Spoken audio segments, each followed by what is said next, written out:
देखिए सज्जनों, एक और वीडियो लेके आया हूं मैं आप लोगों के सामने एडमिशन सीरीज का।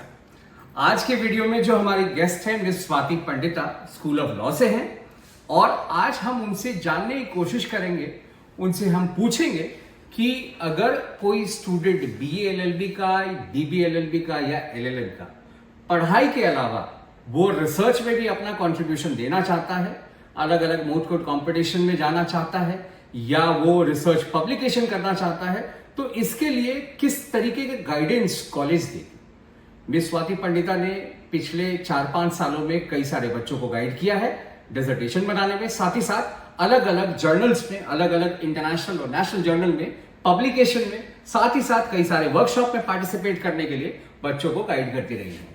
तो उनसे बढ़िया ये एक्सपीरियंस शेयर करने वाला और कोई नहीं हो सकता था।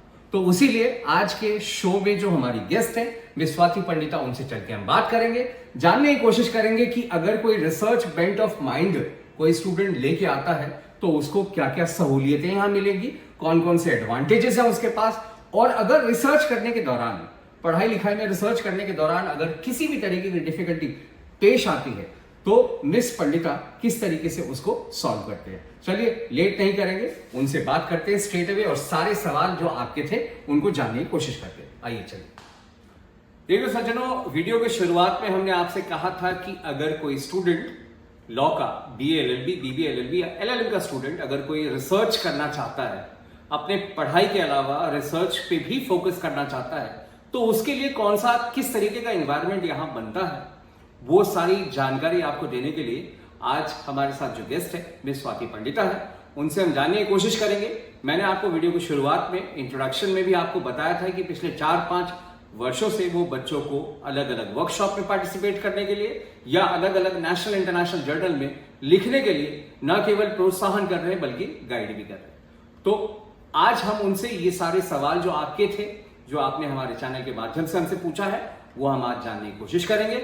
उनसे एक एक डिटेल हम विस्तार से लेते हैं। आइए चलिए, विलंब नहीं करेंगे, बात करेंगे। Good morning ma'am. Good morning sir.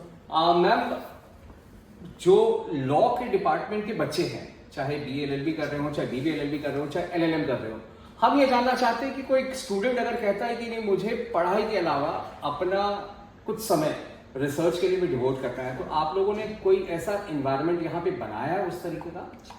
हमने पिछले कई सालों में बहुत एफर्ट्स लगाए हैं यहाँ पे एक रिसर्च का कल्चर क्रिएट करने के लिए। अगर मैं अंडर ग्रेजुएट लेवल पे बात करूँ, BA LLB, BBA LLB जो कोर्सेज है हमारे, वहाँ पर सबसे पहले तो आपको हर सब्जेक्ट में as a part of internal assessment you have to submit a assignment. Ji.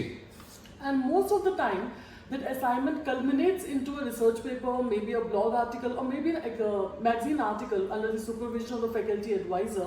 Okay. At postgraduate level also, as a part of the curriculum only of IB University, there is one thing called RDC, जहाँ पे student को किसी social legal issue पे एक article prepare करना होता है और उन्हें क्लास में जाके उसे प्रेजेंट करना होता है। उससे होता क्या है, एक तो रिसर्च स्किल इंप्रूव होती है बच्चे की, दूसरा उसका क्लास में जब वो प्रेजेंट करता है तो उसकी ओरेशन भी इंप्रूव होती है और उसमें कॉन्फिडेंस भी आता है क्लास में पढ़ाने का। दूसरा आपको पता होगा कि हमारा जो लास्ट सेमेस्टर होता है 10th सेमेस्टर, वहाँ पे बच्चों को क्लासेस ही लगानी होती है, उन्हें इंटर्नशिप करनी होती है और दूसरा उन्हें डिसर्टेशन लिखनी होती है। तो ये UG लेवल पर भी है और LLM पोस्ट ग्रेजुएट लेवल पर भी है। तो जब बच्चे को डिसर्टेशन अलॉट होती है तो उसे साथ में फैकल्टी सुपरवाइजर भी मिलता है who works with them 3 months from the beginning to the very end of the dissertation and guides them on how to write the dissertation. And बहुत बार हमने देखा है कि कुछ अच्छी डिसर्टेशंस को हम बाद में इंस्टीट्यूशन हेल्प करता है to publish as a book, and sometimes student and the faculty collaborate and publish the dissertation as a research article in reputed journals at national international level. तो ये सपोर्ट है। उसके अलावा अगर हम करिकुलम से हटके बात करें तो हमारा जो रिसर्च एंड डेवलपमेंट सेल है इंस्टीट्यूशन लेवल पे और डिपार्टमेंट लेवल पर भी हम लोग रेगुलरली नेशनल लेवल के सिंपोजियम, कॉन्फ्रेंसेस और सेमिनार्स अलग अलग टॉपिक्स पे, जो भी कंटेम्प्रेरी टॉपिक्स हैं उन पे हम कराते रहते हैं। उससे क्या होता है, बच्चे को एक प्लेटफॉर्म मिलता है कॉलेज के अंदर ही, इंस्टीट्यूशन के अंदर ही, जहाँ पे he can engage with the research community at a bigger level and he can present his और her work and they can get immediate feedback also from other members who are coming, जो dignitaries हमारी conference में आते हैं, as well as from us, from teachers and their peers also. तो वो एक अच्छा इंस्टीट्यूशन लेवल का सपोर्ट बच्चे को दिया जाता है। उसके अलावा आपको पता है कि हमारे यहाँ पे एटलीस्ट 10 कोर्सेज ऑफर होते हैं, तो हम लोग कोशिश करते हैं कि हम फॉस्टर करें इंटरडिसिप्लिनरी रिसर्च को, कि दो अलग अलग डिपार्टमेंट्स मिलके कोई सोशल लीगल स्टडी, कोई मार्केटिंग और लीगल स्टडी हम लोग मिलके करें, उससे क्या होता है बच्चे को एक नई अप्रोच मिलती है सेम टॉपिक के लिए, एक नया पर्सपेक्टिव मिलता है। तो वो चीज़ यहाँ पर है। बाकी बच्चों के रिसर्च को फैसिलिटेट करने के लिए अगर हम बात करें तो लाइब्रेरी का एक बहुत इंपॉर्टेंट रोल होता है। करेक्ट। पिछले कुछ सालों में आप देखेंगे कि हम लोगों ने अपने लाइब्रेरी में जितने भी जर्नल्स हैं, ई डाटा बेसिस हैं, उनको एक्सपैंड किया है। जी। हमने बुक्स मंगा रखी हैं, रेफरेंस बुक्स जो है। मैं आपको रोकना चाहूँगा, माफ़ी चाहूँगा दर्शकों। आपको याद होगा कि हमने एक बड़ा ही डिटेल सा वीडियो शुरुआत में डाला था, जिसमें न केवल हमने आपको एडमिशन इंचार्ज बल्कि अलग अलग डिपार्टमेंट के लोगों से बात कराया था। उसी वीडियो के दौरान हमने आपको 3 अलग अलग लाइब्रेरीज दिखाई थी। जी हाँ, 3 अलग अलग लाइब्रेरीज, जिसमें एक मैनेजमेंट की थी, दूसरा एजुकेशन का था और तीसरा लॉ का था। जिस लाइब्रेरी की बात मिस स्वाति कर रही हैं, उस लाइब्रेरी को सिर्फ लॉ के लिए डेडिकेट किया गया है। उसमें कई सारे लेटेस्ट जर्नल्स, सुप्रीम कोर्ट के केसेस, कई सारे लेटेस्ट किताबें, वो सारी चीजें हैं। और कोइंसिडेंटली मैं आपको इस वीडियो के माध्यम से ये भी बता दूं कि अगला जो वीडियो आप देखने वाले हैं वो उसी लॉ लाइब्रेरी की बात होगी जिसका जिक्र मिस स्वाति कर रही है। जी मैम, कह As you are aware कि we have subscription of latest national international journals, we have access to online databases like Manupatra, SSC Online, Talent, तो ये सब चीज़ें बच्चों को काफ़ी असिस्ट करती हैं। और हमने स्कूल ऑफ लॉ में तो एक इनफैक्ट डेडिकेटेड ई लाइब्रेरी बना रखी है जहाँ पे बच्चे रिसर्च कर सके, जहाँ पे एक अच्छी इंटरनेट की स्पीड है, सब्सक्रिप्शन है डाटाबेसेस का, और डाटाबेस का सब्सक्रिप्शन हम ले रहे हैं जी। उसके अलावा हम लोग we are like trying to get into MOUs with institutions of national and international importance so that we can put FIMD at a global level. जी। हम लोगों ने कई MOUs साइन करे हैं पिछले सालों में, जैसे doctor Ambedkar chair in social justice of Indian Institute of Public Administration, जो Ministry of Personnel Public Grievances and Pensions के अंडर आती है। उसके अलावा हमने कुछ लीडिंग जैसे कॉपकॉम लीगल, उनके साथ हमने MOU साइन किया है। हम लोगों ने NGO के साथ MOU साइन किया है। तो इससे क्या होता है, बच्चों को अपॉर्चुनिटी मिलती है इंटर्नशिप करने की। वहाँ पे अलग लीगल स्कॉलर से मिलते हैं, थिंक टैंक्स में इंटर्नशिप करते हैं, तो वहाँ पे उनको कुछ रिसर्च वर्क दिया जाता है। तो उससे भी बच्चों का जो रिसर्च स्किल्स है वो ओवर द ईयर्स इंप्रूव होता है। तो मैं उम्मीद करता हूँ कि इतने सारे कुछ होने के बाद भी कुछ ना कुछ दिक्कतें बच्चों के सामने ऑब्वियसली आती होंगी, तो उसको आप लोग इंस्टीट्यूशन लेवल पे कैसे सॉल्व करते हैं? देखिए, सबसे बड़ी दिक्कत जो बच्चों के आगे आती है वो ये है कि they are not aware about the latest developments in research methodology और लीगल लिटरेचर और साइटेशन मेथड्स। तो हम लोग उस चीज़ को केटर करने के लिए क्या करते हैं, हम लोग रेगुलरली गेस्ट लेक्चर्स और वर्कशॉप ऑर्गेनाइज करते रहते हैं अंडर डिफरेंट सोसाइटीज, जहाँ पे बच्चों को साइटेशन कैसे करते हैं ये सिखाया जाता है, साइटेशन स्टाइल्स कौन से हैं, इवन जर्नल्स कौन से होते हैं जिनमें पब्लिश करना चाहिए, UGC care, Scopus, web of sciences, और उनकी जो रिसर्च और राइटिंग स्किल्स है उनके लिए भी रेगुलरली वर्कशॉप्स होती हैं जहाँ डिग्नेटरीज बाहर से हम लोग बुलाते हैं जो एक्सपर्ट्स होते हैं उस फील्ड में। तो वो प्रॉब्लम को तो हम इस तरीके से डील करते हैं। उसके अलावा as you know law school is a bit hectic. Student not just has to do research but he has to also focus on academic curriculum, on internship, so sometimes it does get a bit overwhelming. उसके लिए we have this mentorship programme कि जो बच्चे who are very keen on pursuing research, we allot them faculty mentors. तो वो उनको personally round the clock supervise करते हैं, असिस्ट करते हैं on writing papers and even on getting published. जी।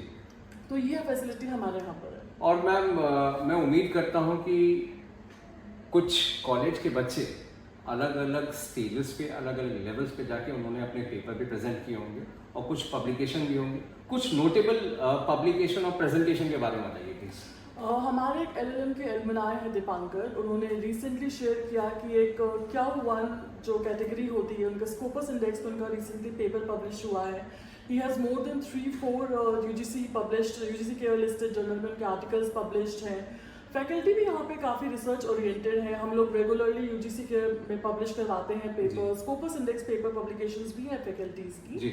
और आप लोगों को शायद पता होगा कि रिसेंटली हम लोगों ने लास्ट ईयर एक नेशनल कॉन्फ्रेंस कराई थी, तो उसकी भी जो प्रोसीडिंग्स है वो एक बुक की तरह पब्लिश होके आई हैं। तो उसमें भी टीचर्स और हमारे अपने स्टूडेंट्स की कंट्रीब्यूशन है एज बुक चैप्टर्स। जी। तो कॉलेज के अपने कुछ पब्लिकेशंस होंगे, उसके बारे में बताएं। कॉलेज के काफ़ी पब्लिकेशंस हैं। सबसे पहले तो हमारे यहाँ पे 2 biannual peer reviewed journals हैं। एक तो एजुकेटर है for multidisciplinary research, education, management, इन सब के लिए, और एक सोशल लीगल स्टडी के हमारे पास FIMT लॉ जर्नल है, which is in publication since 2018। Right, उसके अलावा we have attorney which is a legal magazine जिसमें स्टूडेंट्स कॉन्ट्रीब्यूट करते हैं across India. We have a legal blog also called lawyered which is online available and students can also publish blogs on that. Then we have 2 newsletters also, both are biannual. एक तो Internal Quality Assurance Cell का Eclectic है, then we have प्रयास से कोशिश which is a newsletter of School of Law. और in addition to this हम लोगों ने क्या किया है, जितनी भी सोसाइटीज़ है कॉलेज में 12 से ज़्यादा हैं, उनकी एक एनुअल हैंडबुक निकलती है जिसमें वो सारा अपने सोसाइटी का डिस्क्रिप्शन, एक्टिविटीज़, ये सारा आपको ऑनलाइन FIMT की वेबसाइट पे मिल जाएगा। और you will be very please to know कि लास्ट ईयर हम लोगों ने कई सारी बुक्स पब्लिश करी हैं, जैसे कि आर्टिफिशियल इंटेलिजेंस एंड लॉजिक, बहुत ही पर्टिनेंट इशू बन गया है कि आजकल AI का क्या रोल है उसके ऊपर, डाटा साइंस के ऊपर, C++ के ऊपर, और आर्बिट्रेशन और मेडिएशन जो हमारा alternate dispute resolution mechanism law में आजकल है, उसके ऊपर हम लोगों ने बुक लिखी है। और जो हमारी कॉन्फ्रेंसेस हुई थी एजुकेशन डिपार्टमेंट में, लॉ डिपार्टमेंट में, उनकी भी जो प्रोसीडिंग्स है वो एज अ बुक पब्लिश हुई है। And one more thing I want to mention here, that FIMT School of Law got 2 fully funded research projects last year, which were completed last year. One was on menstrual health and hygiene in India, and another was on constitutional history of India. तो दोनों research project हम लोगों ने time bound manner में खत्म किए, funding भी ली उसकी, और बाद में वो एक किताब की तरह पब्लिश भी हुए। तो कॉलेज के आप, इंस्टीट्यूशन के आप रिसर्च इंचार्ज हैं, ये तो एक बात स्टूडेंट्स की, फैकल्टी को कैसे मोटिवेट करते हैं आप? इंस्टीट्यूशनल लेवल पे काफ़ी सपोर्ट हमें मिलता है मैनेजमेंट से। अगर आप कहीं कॉन्फ्रेंस में जाते हैं, आप सेमिनार में जाते हैं, तो उसके लिए आपको ऑफिशियल ड्यूटी OD मिलता है, राइट? और आपको एक मोटिवेशन भी दिया जाता है बाय योर ओन पीयर्स कि आप कहाँ पे पब्लिश कर सकते हैं, कैसे लिखें, क्योंकि कई बार कुछ नए फैकल्टीज होते हैं जो उतने एक्सपीरियंस नहीं है। तो आई पर्सनली सीन दिस कि जो हमारी सीनियर फैकल्टीज है, हमारे डीन्स, हमारे directors, they guiders, not officially but sometimes personally also, कि आप ऐसा कर सकते हैं, आप यहाँ पब्लिश कर सकते हैं, इस तरीके से जो भी हम बैरियर्स फेस करते हैं, they help us to go over them and publish. उसके अलावा हम लोग फैकल्टी के लिए भी फैकल्टी डेवलपमेंट प्रोग्राम्स होते रहते हैं, फैकल्टीज के लिए भी गेस्ट लेक्चर्स होते हैं जहाँ पे वो अपनी रिसर्च स्किल को थोड़ा बेटर कर सकते हैं। जी। तो दर्शकों, ये थी miss Swati Pandita school of law से, और साथ ही साथ ये इंस्टीट्यूशन की रिसर्च इंचार्ज भी हैं, जिन्होंने बड़े बखूबी से हमें रिसर्च के सारे मायने समझाए, साथ ही साथ स्टूडेंट का क्या कॉन्ट्रीब्यूशन होना चाहिए रिसर्च में, कोई अगर दिक्कतें आए तो उसको कैसे सॉल्व किया जा सके, अलग अलग नेशनल इंटरनेशनल जर्नल्स में, अलग अलग ब्लॉग्स में, अलग अलग वर्कशॉप में स्टूडेंट ने कहाँ कहाँ पार्टिसिपेट किया है, और मिस स्वाति के गाइडेंस में स्टूडेंट और क्या क्या लिख रहे हैं, कहाँ पब्लिश करवा रहे हैं, वो सारी चीज़ें मिस स्वाति ने हमें बड़ी बखूबी बताया।